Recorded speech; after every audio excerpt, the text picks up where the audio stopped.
On weigh-in this morning, we wished he didn't win. Bella Nipotina wins a fiercely fought Everest in Sydney. Down country in Melbourne, Harry Coffey guides Duke de Seta to Caulfield Cup glory in one of the great jockey stories. And we're with the newest father-daughter duo in the Kiwi riding ranks.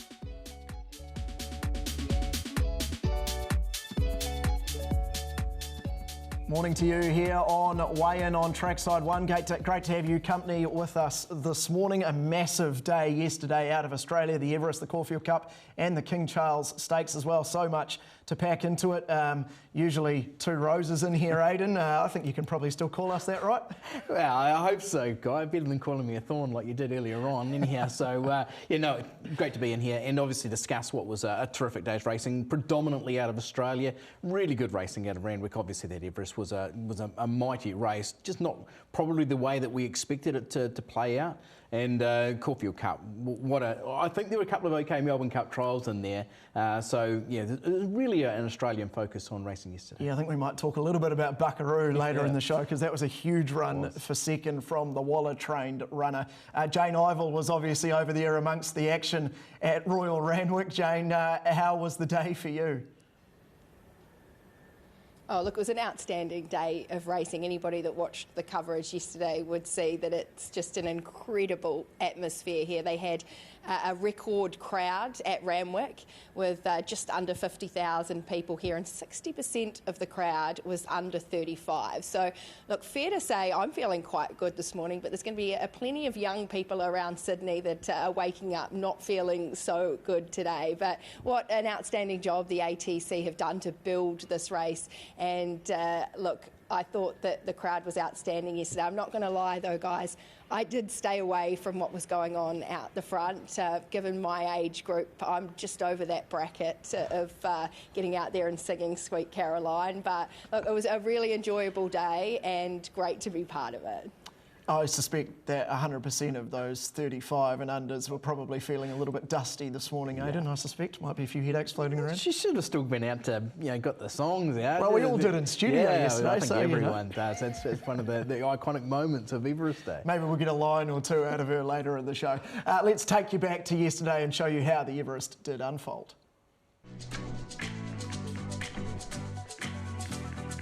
Bella Nipotina moved up. Bella Nipotina with growing empire. Up the inside is Giga Kick. Giga Kick going to Bella Nipotina. Bella's in front though. Bella Nipotina wins the Everest from Giga Kick. Epic finish to the Everest. Bella Nipotina with Giga Kick lunging, missing Bella. She's phenomenal. We drew gate 12. The fear all week was that she'd be caught 3 wide, no cover, and she was.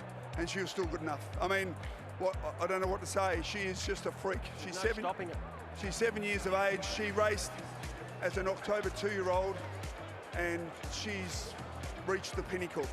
She's reached the Everest. And we're pretty confident leading in today. She was in career best form.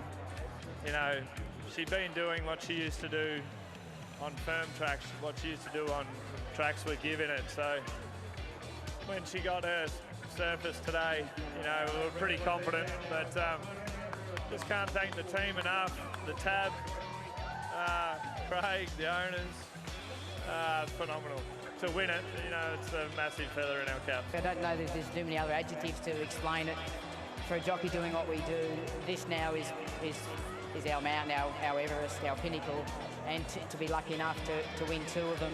And with a horse like Bella Nipotina gives me nothing more than this. It's the greatest satisfaction. And for me, behind me is my team, and behind Bella Nipotina, an amazing team with Kieran Maher as a trainer and all their staff. And again, it was her, Bella Nipotina's guts, determination, which got me over the line, which got us successful to get first to the summit today, to get that really light air.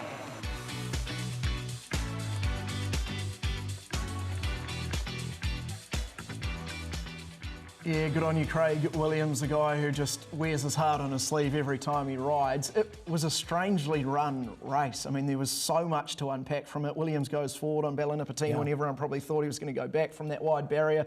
Sits 3 wide outside Stormboy.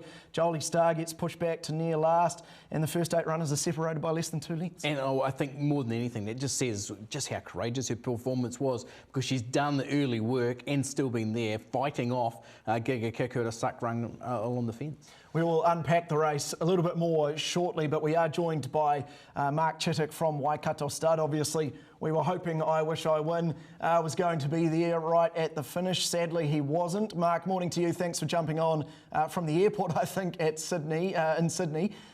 First of all, I suppose, what can you tell us about the run and how is he this morning? Yeah, good morning, fellas. Obviously, we're a little bit disappointed today, as you can imagine. There's a hell of a lot of lead-in and hype, etc., etc. And we were pretty happy. We were pretty comfortable going into it. But as we all saw, it just wasn't him yesterday at all. Luke actually sort of commented afterwards that really, even at the 600, he could just feel that it wasn't him, and he just didn't let down at all.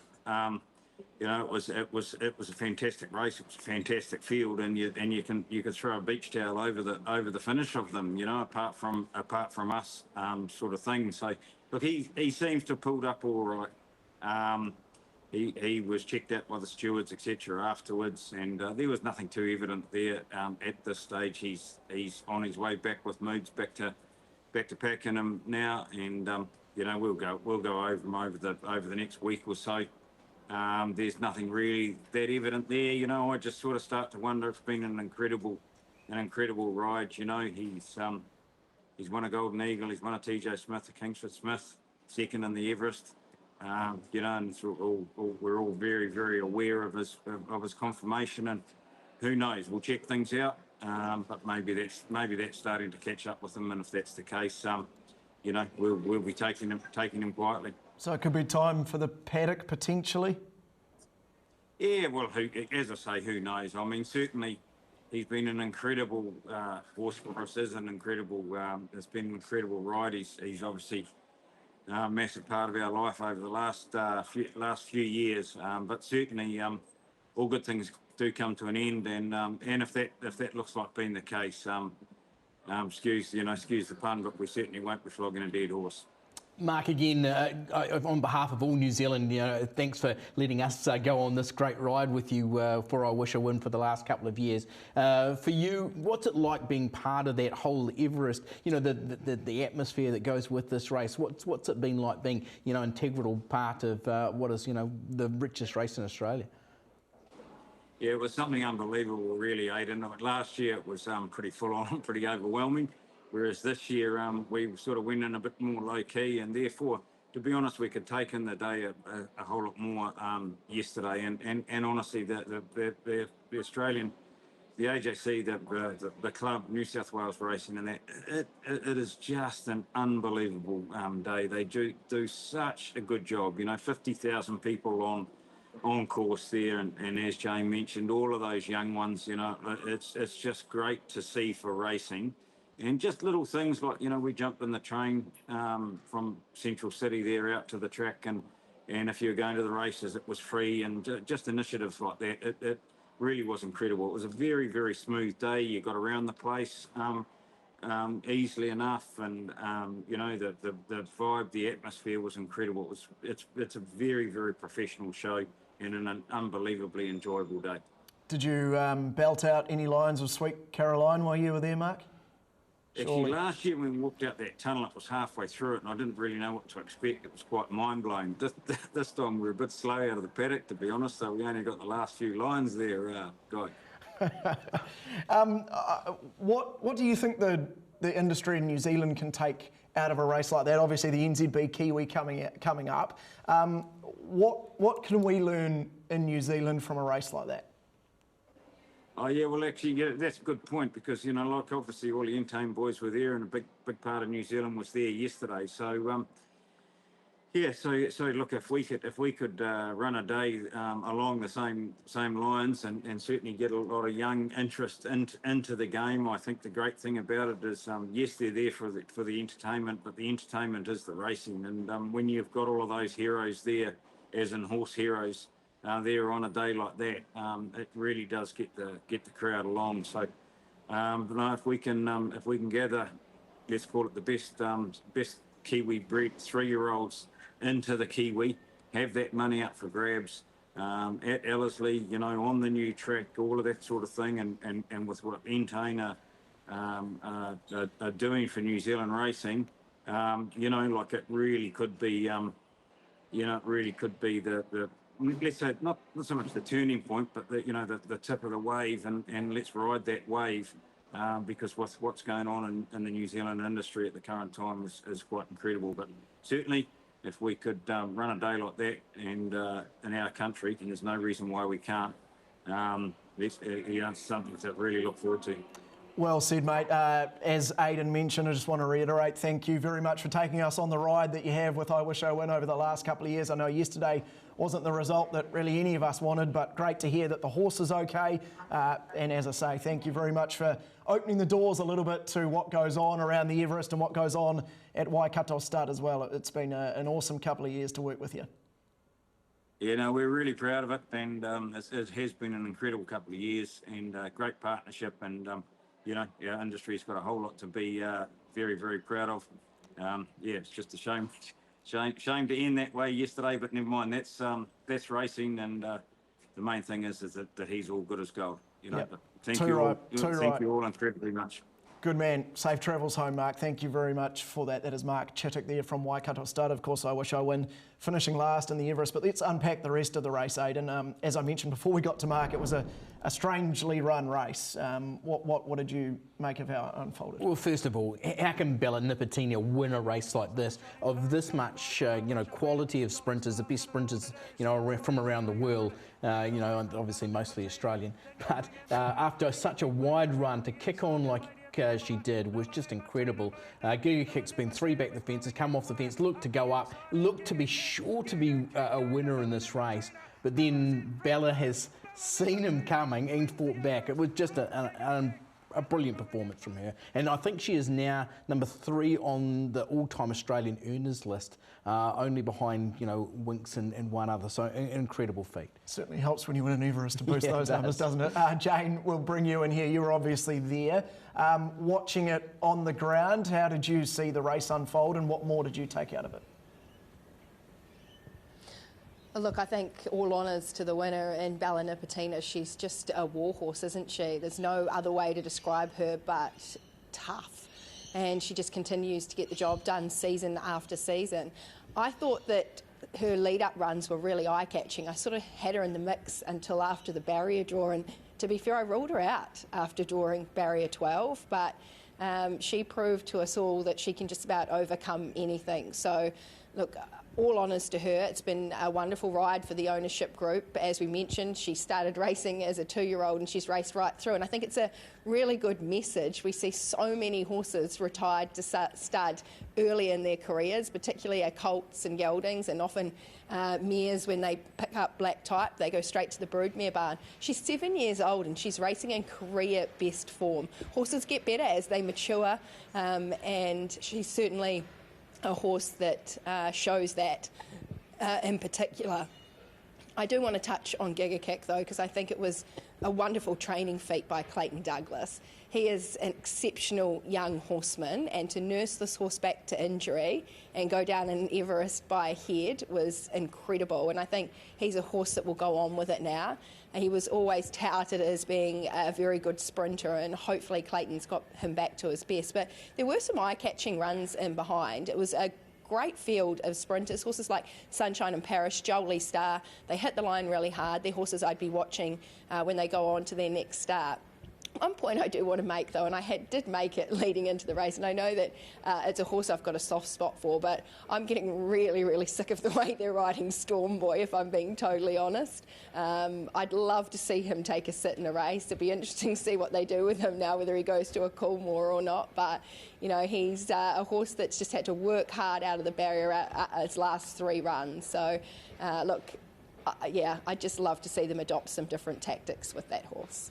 Alrighty, thanks very much for that insight, Jane. Yesterday, obviously, here in New Zealand as well, we had the sad passing of Jonathan Parkes, one of the most talented jockeys here in this country. To any participants in the racing industry, it doesn't matter where you fit in the game, your standing, your role, whatever it might be, here in the New Zealand racing industry across all 3 codes. If you need to talk to anyone, please reach out to your family, friends, but particularly the On Track team. On Track's a new initiative to help with mental health awareness in racing here in New Zealand. They have resources available to be able to assist with anything you may need. To talk to someone at On Track, call 0800 667 224 or head to ontrack.org.nz. 0800 667 224 or ontrack.org.nz. And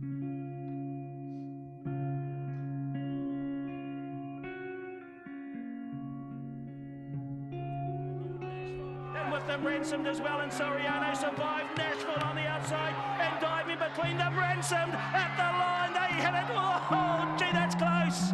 Ransom in a nose. You've been very loyal to Jonathan. You've kept him on the horse, and look, he's delivered nicely. Well, he's a good boy, mate, and I think this is his first Group 1 and my first Group 1. I'm wrapped. He just tries so hard, and it's just a big thrill. I can't explain it. Asterix burst to the lead in the derby. Light Creek's 2 lengths away, battling on Regal Line. It's Asterix in front here. O'Sullivan Scott are going to go back to back in the derby, and Jonathan Parkes and Asterix. Jonathan Parkes has charged down the pitch and smashed this one straight back over the bowler's head.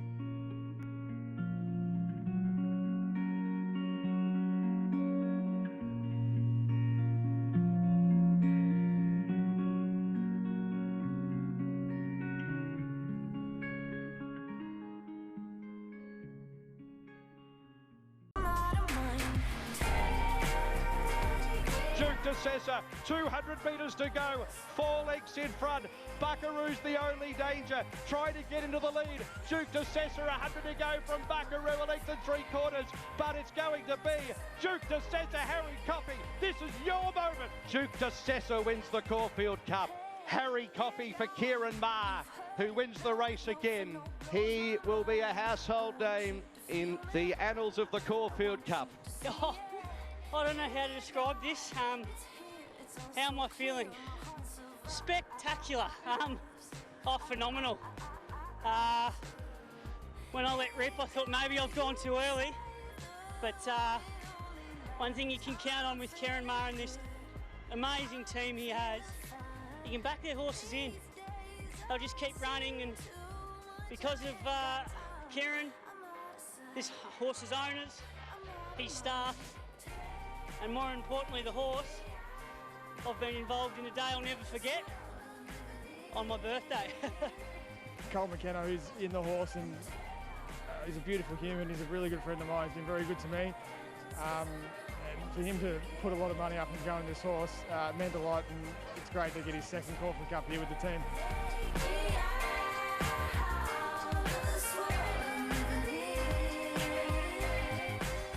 That Harry Coffey interview was one of my favourite parts of the whole day yesterday. Massive day of racing, obviously, but his excitement, his just pure joy of winning that race was awesome. And we'll delve into his story a little bit more shortly because it is quite the story. But it was a kind of a daring ride. He sat behind the leader, got a good trip, and then in about the 800 just pushed go. And not long after that, it seemed like it was race over. Yeah, it was a positive ride that really got the rewards. It was a very good ride in the end. Couldn't believe that the speed going into that first bend. The horse who took over the front was Denying Knowledge. He was 5 wide going into that first bend, and then Coffey's been able to get the lovely dragon behind the horse and has obviously finished off best. Denying Knowledge, to his credit, kicked on pretty well indeed to run 5th. But you can see how stretched out they were in the closing stages, and I think that sort of says maybe we've seen a couple of really good performances, because like you said earlier, the runner-up Buckaroo was outstanding from a long way back. His sectionals are by far the best in the race. Second best are actually from Warmonger there in the OTI colours and the stripes out wide.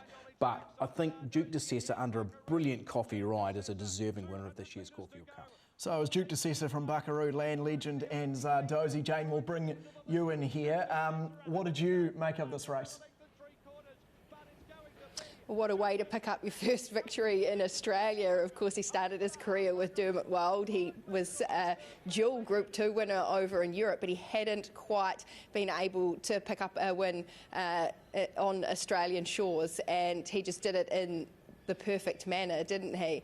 I thought the ride won the race. Harry Coffey didn't have to do any work early. He actually led up the field round the first turn at pretty easy sectionals. Obviously a few came round him, and the decision that he made to go early and put the rest of the field under pressure, I thought, was the winning of the race. And look, what a story for Harry Coffey. I think anybody that has anything to do with Harry Coffey in Australia wouldn't say a bad word about him. I know during his post-race interview he said he's a self-confessed battler, but he's a little bit more than that. That was his 3rd Group 1 of his career yesterday. When he gets opportunities, he gets the job done. And I know you guys are probably going to discuss his background a little bit, but obviously he's a cystic fibrosis sufferer. He probably shouldn't even be a jockey. He's now on some medication that has just changed his life, and obviously what he has to go through personally to be able to do the job that he does, he deserves every bit of success that he gets. I completely agree, Aidan, and as Jayne mentioned, cystic fibrosis, he was diagnosed with that when he was 6 years old, and his parents, I heard another interview with him yesterday, and his parents just said to him, look, don't let this define you. Yeah. And he said that he's never had, that was one thing that he took on board right from the word go, and he never has, and now he's a Caulfield Cup winner. Yeah, absolutely. Great to have that family backing that Harry got. Obviously, his family are involved in the sport as well. But you heard it from him in the interview, as you said as well, Guy, that he was just, he wore his heart on his sleeve. He just said it exactly how he felt it. And I think that's what he's been encouraged to do his whole life, not have barriers in his way. So why not hold anything back in that interview? Why not just, just say how, delighted you are, which he was. And as Jayne said, it was a brilliant ride to win the Caulfield Cup. It was a spectacular ride, as he kind of described himself. Let's hear from the beaten jockeys out of the race. He ran fantastic. He was a bit unlucky. He got checked twice during the race, and that put him a little bit too far back, but he hits the line like a champion. Very proud of him. He got really stirred up before the gates, and then the horse going through didn't help him. He was very agitated in the gates, and just raced like that. I couldn't get him to relax at all. And half mile, I couldn't hold him any longer, so I had to let him go. She ran well. We actually got a good pitch from that draw. The pace was overly strong. When the pace came back, she was a little bit keen for future rides, and when they win it quick, and he just sort of got left me flat-footed. But she stayed onto the line. I thought she ran well. Yeah, she ran terrific, guys. She stepped a little bit slow, so I wasn't sort of in that mad rush early, but just took me time to slide around him. She eventually got there, got into a good rhythm, and when I went to build at the half mile, the winner just gave me a windburn basically. He went quick, and I thought I was going to drop right out of it, but she's so honest, she kept battling on. Yeah, he ran super, eh? We're in a nice position early. Look, the horse 3D was just unsettling him a bit through the race, racing quite tight, but the half mile, just loved to have been on the right horse. It sort of just got held up momentarily, just for a couple of strides, but then once we got clear, motored all the way to the line. Really good run. Yeah, he ran honestly. He was sort of come off the bridle early when Zach went round, but to his credit, he stuck to his guns and never gave it away. Yeah, definitely didn't help springing the gates prior to the start, just fired him up a little bit. Ended up a little bit further back than ideal, but he felt like he was coming into the race down the side really well, but he just doesn't have that turn of foot. He just sustains a good gallop. Great effort. Shame he drew so wide. He began great at the barriers for me, and got to take up a nice, midfield position, but just had to come back and find a spot, and 3 wide majority of the way into it, and shame he sort of had to make his run from the half mile as the horse in front of him stopped, but look, love the way he finished off, and 2 miles is his go. His run was okay. We had a good enough run in transitory way to cover. Just got flushed a bit wide in the corner, and thought in the corner he might run on and finish maybe 5th or 6th. I just thought he just plateaued a bit up the straight. He still stuck to his guns okay, but I was probably expecting him to finish a little better than what he did. We heard Joel Moreira there on board Buckaroo, and we mentioned to Aidan it was a huge run.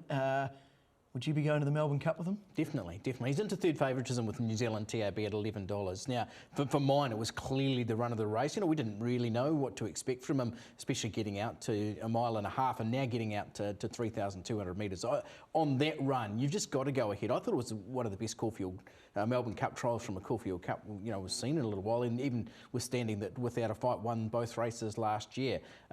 Interesting that the winner wasn't nominated. He was placed in a Group 2 pre-Chardonnay over 3,000 metres in France earlier in his career. So why didn't they nominate? On that run, he was a contender in the Melbourne Cup. There would be some criticism around Moreira's ride. He did get a long way back, but he explained it there by saying he got a couple of checks, so maybe a bit of a forgive run. The third horse was pretty good as well, and just had to make his move early. Zach Purton as well on Land Legend, but the run was really good. Jayne, what do you take out of the other runners from the race, and anything that stood out to you heading towards maybe the first Tuesday of November? Wasn't it interesting talking about Buckaroo? I think the Turnbull is the best form guide going into a Caulfield Cup normally. I think 8 winners out of the last 20 years, and all eyes were on him. But it was a horse that finished in behind him in Duke Decessor that I think was basically just outridden. I think the Harry Coffey ride won the race. And I know you mentioned a little bit of criticism to Joel Moreira, but he did have a few excuses. He was the eye catcher in the race, given the way the race shaped and the way that he was able to find the line. He's certainly the horse you've got your eyes on going into a Melbourne Cup. Look, Land Legend, I think, has got the capabilities of being quite a nice stayer. Maybe it's just coming a little bit too soon for him in Australia. He just tends to want to do a few things wrong in his races. He did over-race a little bit of the Metropolitan. He got away with it. He didn't get away with it yesterday. He tugged. So he's just got to learn to just relax a little bit in his races to see the best of him. I think the Melbourne Cup's shaping up to be a wonderful race, as it is every year, and you've got so many different form lines coming into it. But Buckaroo, I think, is the horse that's put his hand up this spring. Well, we'll keep an eye on what the Waller camp do with Buckaroo over the next week or so. A very interesting watch indeed. We're going to take a break here on Weigh In. That is 2 of the big races out of Australia done, but there was certainly at least one other to talk about on the other side. Y'all ain't know, I go by the name of Lupe Fiasco, representing that first and 15.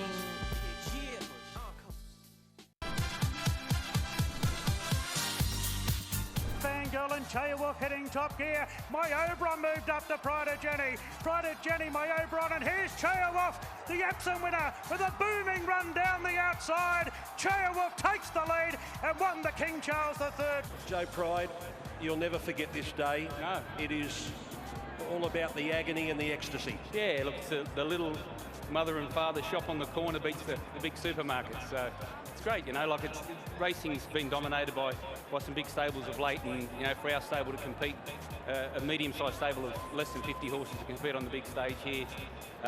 Very proud, big team behind the effort here, and that was an amazing win. Again, when I got him to the clear, he just gave me the most amazing turn of foot, and he's a very, very top good horse.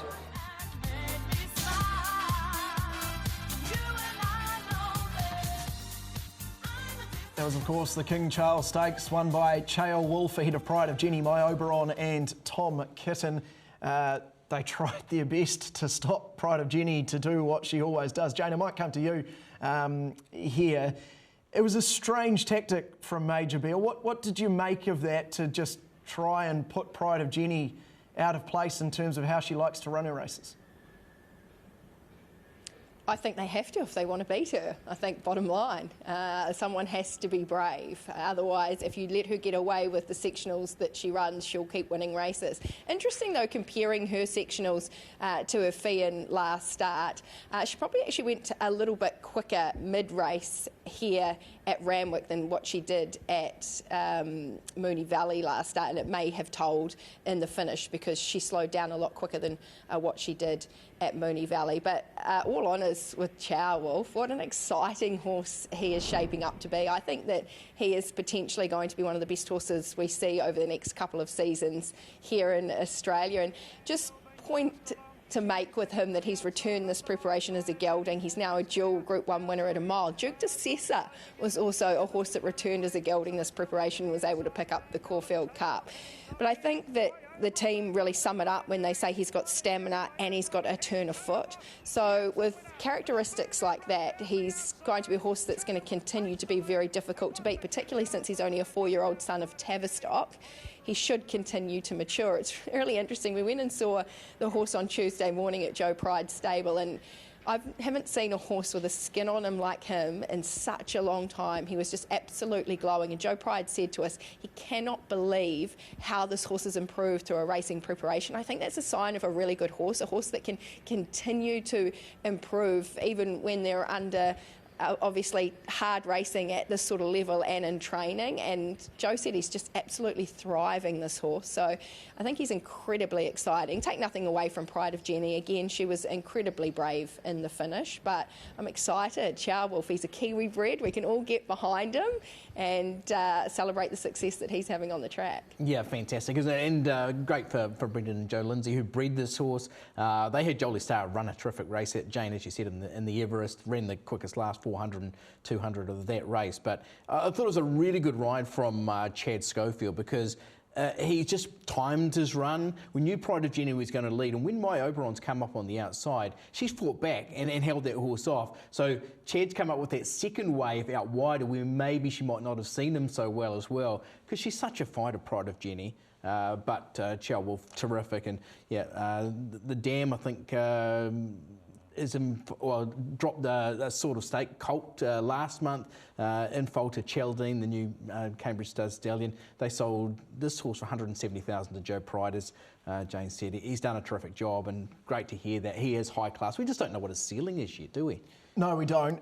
Great day for Cambridge Stud, by the way. I know Jolie Star probably didn't finish where they wanted her to finish. It was still a massive run, and then for Chow Wolf to do what it did. I see Joe Pride saying after the race that they might wait a year for the Cox Plate in terms of Chow Wolf. Where would you then go with that horse? Oh, definitely. They've been patient so far, but he's still growing into himself.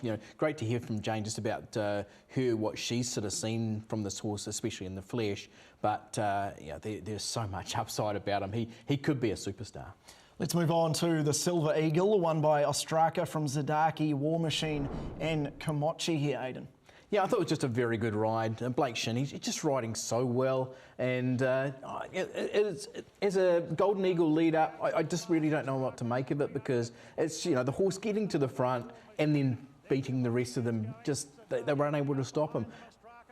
There was a little bit of this yesterday. There was such an advantage. That's why I think there was a change of tactics with Bella Nipotina. So, Blake Shin worked it all out. They said that they had an option to go back. He decided not to use it. He went forward, and he won the race because of it. It's a very good point around the leading yesterday at Randwick indeed, and Craig Williams obviously nailed that to the point. We're going to take another quick break here on Weigh In. Later on in the show, we're going to catch up with the newest father-daughter duo in the New Zealand riding ranks, Jonathan and Amber Riddell.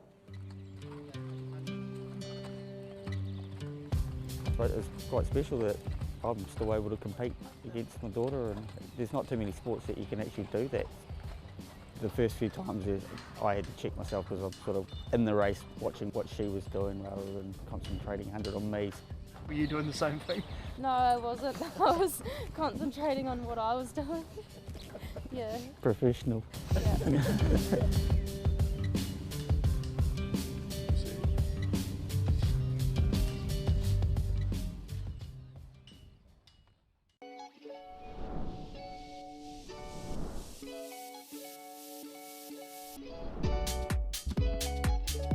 Can you please be upstanding, and let's observe a moment of silence in memory of Jonathan Parks. I used to live alone before I knew.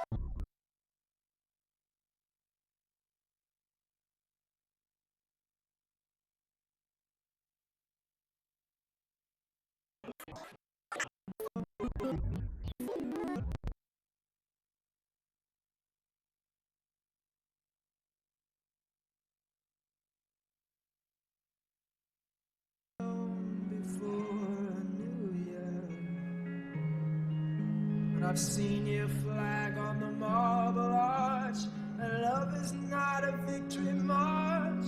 It's a cold and it's a broken hallelujah.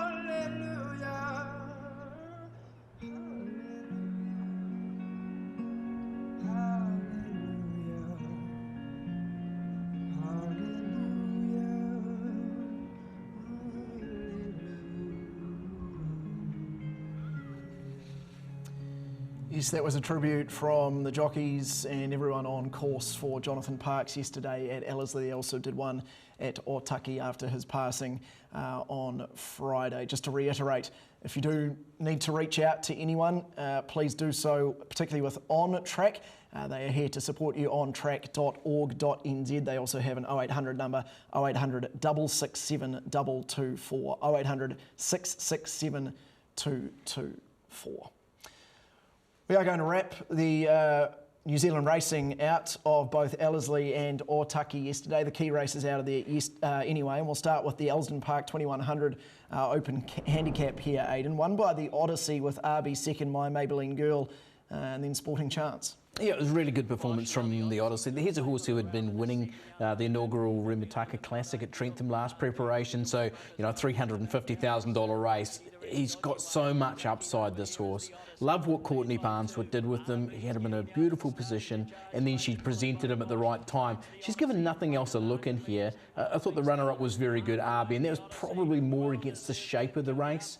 But the Odyssey is a really promising horse going places with a lovely ride from Courtney Barnes. And geez, Ben and Ryan Foot are doing a terrific job with their horses. They've got a lot, good firepower to come out in the late spring and summer. Yeah, they certainly did. I mentioned the Riddells before the break. We caught up with, we went to see them with Ben and Ryan Foot, so we'll play that with you after the next break. Jayne, I'll bring you in. I don't know how much of this New Zealand racing you saw, but the Elsdon Park 2100, what caught your eye in terms of the Odyssey's win there?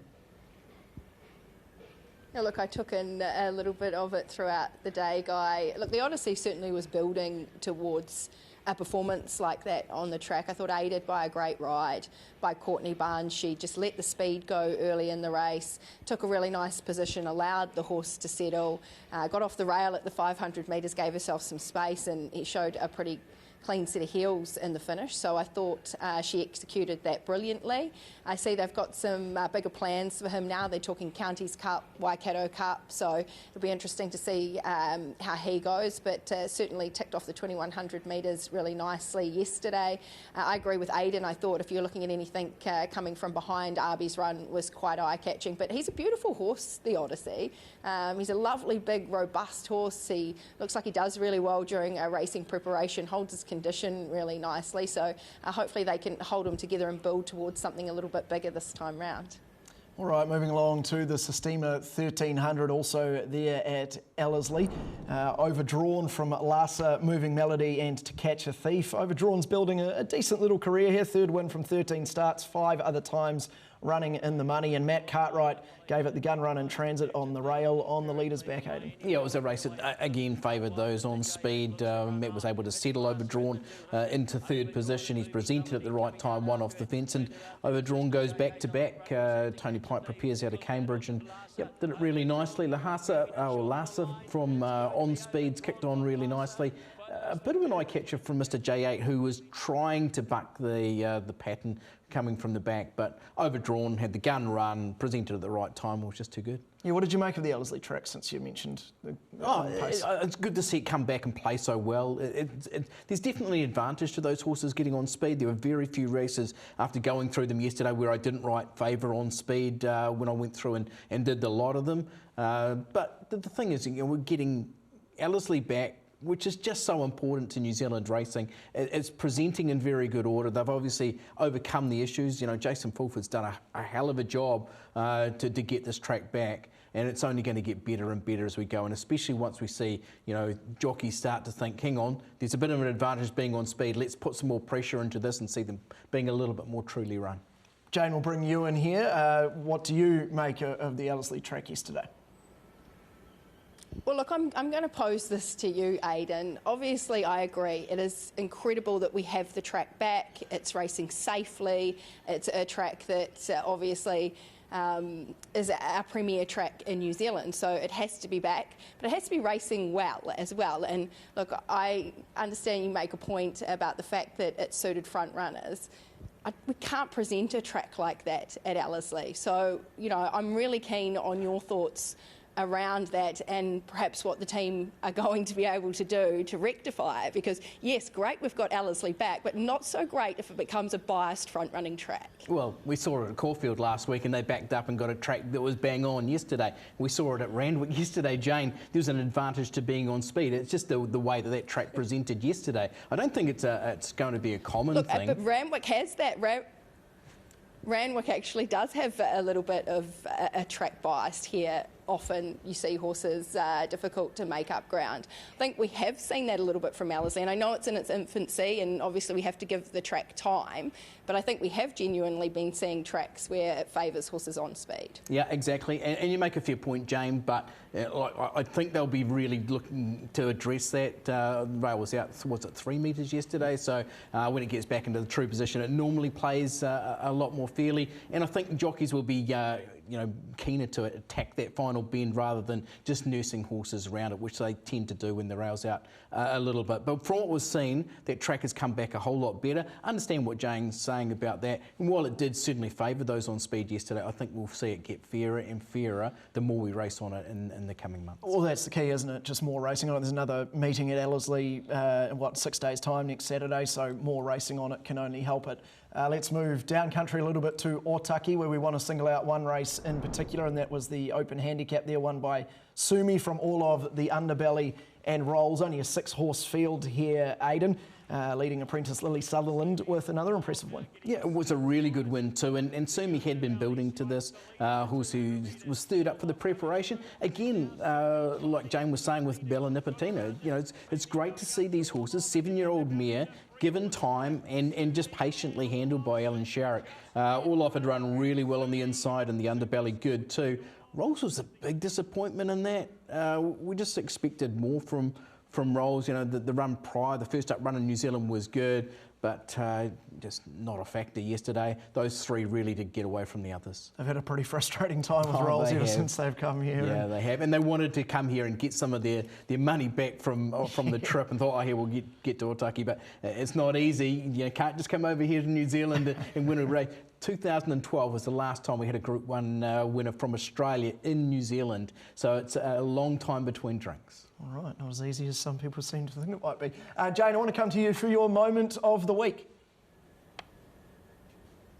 Oh, look, I thought that the fact that Kieran Maher was able to train Group 1 winners in 2 states yesterday, and those were an Everest over 1,200 metres and a Caulfield Cup over 2,400 metres, just goes to show what a talented trainer he is and a talented horseman he is. And I know we've been talking about Kieran Maher's rise for quite some time now, but the way he has set up his training operation and the different options he gives to his horses because of the different setup. You can have horses at the beach, you can have horses training up hills on private properties. He's got that beautiful property out at Bong Bong with all of the state-of-the-art equipment. So he's a trainer that is doing things a little bit differently at the moment in terms of that sports science behind his horses, and he's certainly getting results. Terrific to see what he was able to achieve yesterday here in Australia. Yeah, you wouldn't get many hours like that in racing, that's for sure. A pretty darn good one for Kieran Maher. Aidan, what about you? What stood out for you this weekend? Well, for mine, obviously we heard about Trust in You, last year's Everest winner. Think about it. Sorry, going down and Trust in You run earlier on was great. And I did speak to Grant Cookley. He's thinking about going to Melbourne too, so he's still in contention for Melbourne Cup. Let's go back to what I was talking about. Joe Pride, obviously. So when the previous year's Everest winner goes down on the bin, we're thinking, oh no, it's gone. What had happened, it had a bad bleed, but was able to get to its feet again, be led off the track. Joe Pride afterwards saying he's likely to be retired, but a real down, and then for him to come back and get the real highs from later on. We did actually hear from Joe, and let's hear in his words, because what an up and down day for Joe Pride. Joe Pride, you'll never forget this day. No. It is all about the agony and the ecstasy. Yeah, look, it's the little mother and father shop on the corner beats the big supermarkets. So it's great, you know, like racing's been dominated by some big stables of late, and you know, for our stable to compete, a medium-sized stable of less than 50 horses to compete on the big stage here. Very proud, big team behind the effort here, and that was an amazing win. So much talk about Pride of Jenny and also Fangirl. But then there was your horse. Did you think he could go out there and realistically run her down today? Yeah, I certainly did. And I said to the guys, if it doesn't happen this year, it'll happen next year. Been confident he's on that plane towards being one of the best horses around, and after today, he's there. He's on his way. I think he's already a star, isn't he?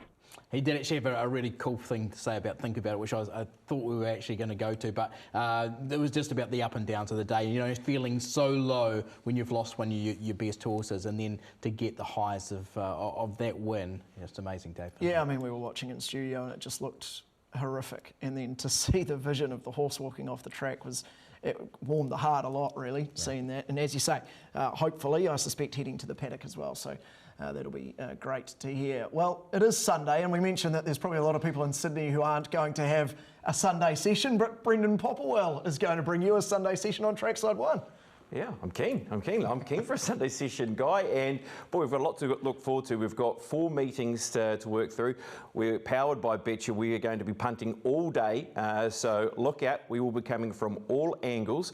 And there's a race today, Guy, that you'll be interested in, actually, out of the Invercargill Harness, sponsored by Katy Perry, the Dark Horse Trot. So they'll be coming at you like a dark horse with that race meeting there out of Invercargill. The Waverley Cup as well, so yeah, plenty to look forward to in Ashburton too. So yeah, there you go. If those are the lines that we're going to get on weigh-in, I fear for what might be coming along on the Sunday session, and I really hope. We've asked Jayne for a few lines of Sweet Caroline, so I hope we get a few lines of Katy Perry from you this afternoon. No chance of getting anything out of Jayne in terms of singing. I know she's backed that up, so yeah, we've heard it. We've heard it before, Aidan. That is Sunday session after weigh-in, so very shortly. But we'll take a break here on weigh-in and come back shortly.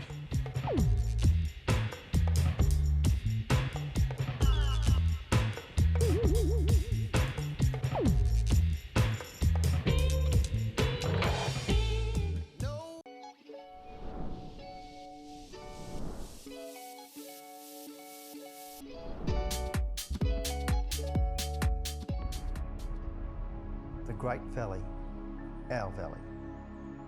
The stage of some of our greatest moments. That sound. The roar. I can still hear it. Feel it. The Ladbrokes Cox Plate. There's no other race quite like it. We both had our time to rule this arena. He knew what he was doing. Champion rider, Damien Oliver. Now it's his turn. And James McDonald. Too often, we don't appreciate greatness until it's a page in the history books. Greatness! Winks has done it! Top of the hour! Top of the legend! But there's no mistaking what we're witnessing in this moment. He's got the fire. And the grit. Just how far into the history books will he go? It's been a thrill to watch. But you can feel it, can't you? The weight of expectation. When the spotlight is thrown upon you. When the hunter becomes the hunter. There's no escaping that. That's the burden of success. He's square with my 2 plates. Now he's coming for you. He's the present. Future. And inevitably, a part of history as one of the greats. If not, the greatest of us all.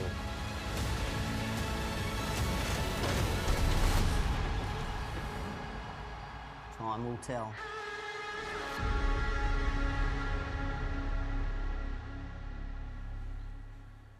Well, if that doesn't fire you up for next weekend in the Cox Plate, I'm not sure what will. A massive race, obviously, one of the biggest races in this part of the world. We saw James McDonald there, and we've talked about it for the last couple of weekends now. He's on 99 not out, and no one likes being in the 90s. He does always seem to rise just when things are getting maybe a little bit tense or things are starting to get on his shoulders just a touch. that's when James McDonald pounces. What do you make of, he's definitely going to ride Via Sistina in the Cox Plate, isn't he? So he's looking for his third straight win in the race. He's starting to own this race.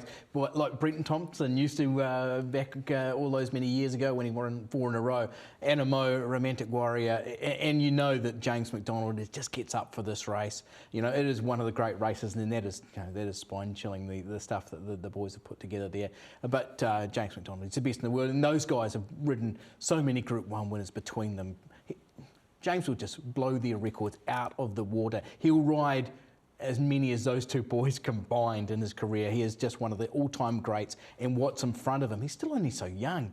You know, he's got another 10 odd years of making himself, you know, the world's best. Yeah, it's not a matter of if, it's a matter of when, isn't it, when he gets that 100th. I think we can bring up the Cox Plate market for you.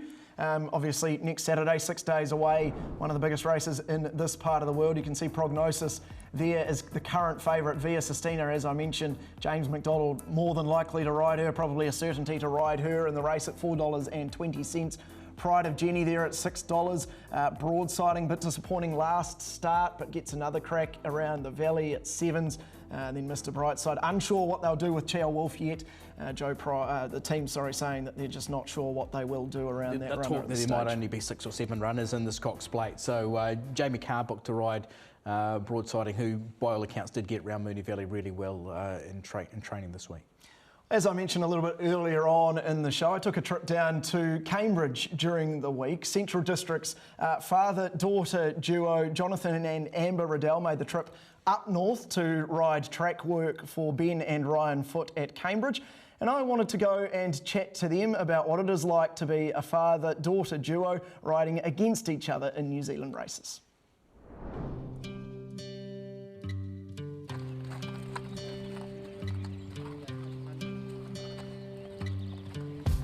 It's quite special that I'm still able to compete against my daughter, and there's not too many sports that you can actually do that. The first few times I had to check myself because I'm sort of in the race watching what she was doing rather than concentrating 100 on me. Were you doing the same thing? No, I wasn't. I was concentrating on what I was doing. Yeah. Professional. Yeah. It's been good because I know that all Dad's out there, and I feel safe, and it's been really helpful learning off Dad because he's so experienced. What have you learnt off your dad in terms of riding? Well, recently just being a bit more tactical when the tracks start to firm up a bit. I need to ride a bit more tactical, and yeah, Dad's been helping me with that. Because you always care about your daughter, basically. She's had a couple of sprays because she's put herself in bad spots, but yeah, only because you care. Sprays from you? Yeah. Was it harsh, or was he fair? Yeah, it was harsh. Oh, I didn't think it was that harsh. I've had worse. Has this kind of kept you going, having Amber around? It has, actually, yeah. So, not saying putting it all on her, but yeah, I'm enjoying my riding this year, so it's good. So yeah, I was in 2 minds, like I said, and yeah, I'm still there, and I've got some goals I want to tick off. So, speaking of goals, Amber, what goals do you have? I just want to keep improving and win some more races this season, and then win some big races. Would definitely be the Group 1s, mate. Group 1, yeah. There we go. I'm quite proud that she's going out and for young people to get into this game, because there's so many good people, and if you put your head down and do the work, people respect it, and you will get results.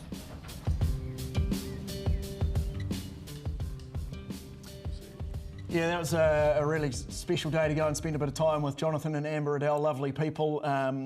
Pretty awesome. I suspect that'd be pretty special to be able to ride with your daughter and, father the other way around. Absolutely, and she was graduating Waikato University, as you can see in the pic there as well. So behind us, she's promising. She's got a great attitude to it, Amber, and Jonathan. He's one of the best jockeys I think we've seen in New Zealand the last couple of decades. He's certainly in that top echelon anyhow. He's won Group 1 races. Both sides of the Tasman. and he's getting closer to 1,000 career wins, which was the goal he mentioned to you there. So pretty cool. We've seen it a little bit in New Zealand, obviously. Yes. Trudy and Trudy Thornton, Sam Collett, and of course Sam's dad, Jim Collett. But you know, it's nice to have this current story and see it go so well for them. Yeah, as Aidan mentioned, she graduated with a human performance science degree at Waikato University, so that's why. Part of the reason why they came up towards Cambridge, helped us out, not too much of a trip down country. So we very much appreciate them giving up their time on what was a very special day for both of them. We've talked a lot about the Everest here on Weigh In this morning, and there's New Zealand's own slot race, which continues to draw ever closer. Yes, it's still a few months away, but the NZB Kiwi obviously is just drawing ever closer, and there's a couple of races coming up in the next couple of weeks. The first Australian bonus eligible races for the NZB Kiwi. The Group 2 calendar Presnell Stakes over 1,600 metres at Randwick next Saturday. Then another one in Melbourne, the Group 3 Carbine Club at Flemington. The Group 3 Carbine Club Stakes at Flemington, also over 1,600 metres. And Aidan, as we continue to build towards it, you just keep looking out for those 3-year-olds that might be either futures punts or just horses that you want to keep an eye on. Yeah, exactly. And there's a bit of talk in Australia around a few of those that might be making their way across the Tasman, which will only add further interest in the race. Certainly will. Well, let's bring in our usual segment here on Weigh In, what we like to call Weight Watchers, but our black bookers. Jane, I'm going to come to you first around who took your eye this weekend.